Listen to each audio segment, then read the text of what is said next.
嗱，今日同大家介紹一套咧，就距離深圳5公里嘅地方啊，就有一套1022尺嘅單位，total總價先61萬，咁啊尺價大概600幾蚊嘅啫。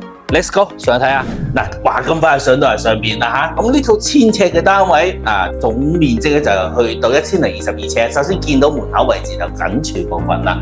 咁呢套單位係3房2廳1衛噶啦。咁 total 總價咧61萬啊，就有交易噶。呢一度去到萬達廣場啊，先至係幾百米嘅咋，步行過去都係大概係10零分鐘度啊。咁呢度可以望出去嗱，個客廳行出去外邊嘅風景色都唔錯，對面係恒大嘅悅龍台啊。咁我呢套單位嗱，個客廳部分，而家業主咧就搬走晒啲無謂嘅嘢，但係其他嘢都好市正可以留翻噶啦。我睇翻個休息區部分先，我就唔入去啦，攝影師入去睇下先。嗱，首先見到呢個位置咧，就係個洗手間位置啊，同埋旁邊有間房仔，望出去景色都好好嘅。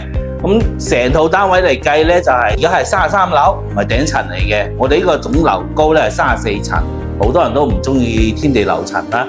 咁我哋呢個位置咧就係33樓，景色係夠晒靚仔啦。咁呢套單位而家我哋嘅尺價就600蚊尺啊，就可以見到所見即所得啊。咁啱唔啱嘅？啱嘅記得係 follow 我啦，仲有點翻個 like 同 subscribe my channel。下期見。